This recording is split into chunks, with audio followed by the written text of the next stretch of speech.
This is a review of the Selkirk Labs 005. This is officially my all-time favorite paddle and current paddle of choice. The model I have been testing and will be reviewing today is the Invicta, which is the preferred shape for most pro players. Most paddles these days are made in China, but the 005 is made in the US, which by today's standard is a novelty. You can definitely tell that this paddle is really high build quality and not cheaply made. I couldn't believe it when I learned that the Labs 5 was priced only at $222, considering that the Power Air is priced at $250 and the Labs 3 is priced at $333. So the Labs 5 basically has all the best qualities of the Power Air and the Labs 3.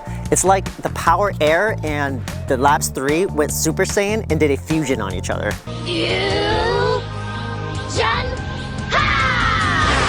So it's got the control and touch that people love about the Labs 3, but when you go hit hard, it launches the ball like you were hitting with the Power Air.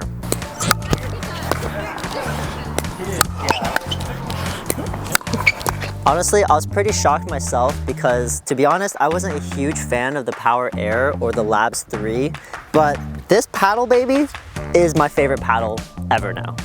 Just to preface this, I use the Labs 02 right now, so that's my current paddle. I've been using it for a while. That's what I'm used to. But given that, I really like this paddle. I feel like it's a mix between the Labs 03 and the Labs 02. I don't know if anyone's tried the 03 out there, but it was really soft. It was 20 millimeters, something like that. And the 02 is known to have a ton of pop. I feel like this is a perfect mix between them, where like on the 02, if you hit the ball in the corners or on the edges, it kind of felt like the ball dies. There's more mishits than you would want ideally. With this, and I think the edgeless technology, there's on edge guard, it helps a ton with that. Still, I think 60 millimeters, but it helps a ton with the mishits. I feel like I could really crank on the ball, feel like good counters. Another big thing that I notice, which I actually like a lot, is the weight feels slightly different than the 02. And in general, it feels very maneuverable. So I'd say compared to most paddles on the market, it feels very maneuverable, and that's kind of the main virtue of the Lab series.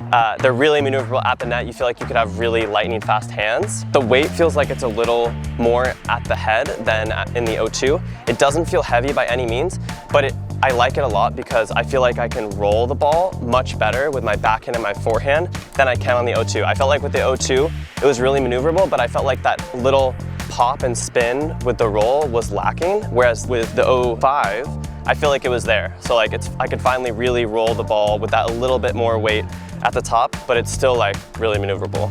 I think if you're a player who has been using the Power Air Invicta, coming from that paddle, this one is going to feel a lot more controllable. Still a lot of power. Like when you hit in the middle of this paddle right here, it almost feels like a spring. This one feels almost like a spring where you hit the center of it, it's gonna pop right off. Yeah. It feels kind of trampoline-y. Like there's a crazy amount of pop and spring that comes off of that middle.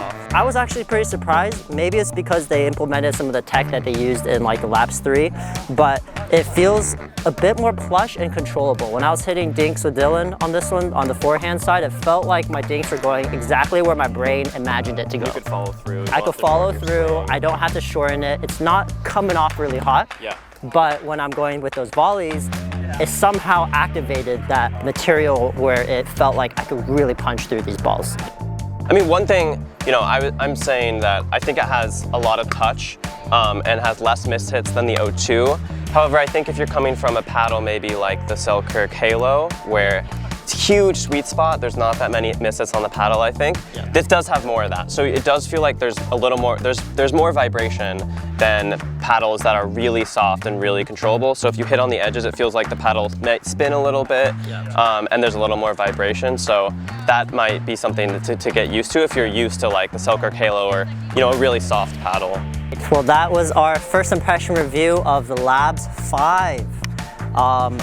What a paddle. I think this is gonna shock the scene. Put some comments below if we missed anything. If you'd like to learn anything more about this paddle, we'll be happy to answer any questions. And be sure to like and subscribe to the channel for more videos. We'll probably be doing like a 3-month after kind of review on the paddle, see how it still plays after 3 months, because we know it is a bit of a price tag. So you want a paddle that's still gonna work in 3 months.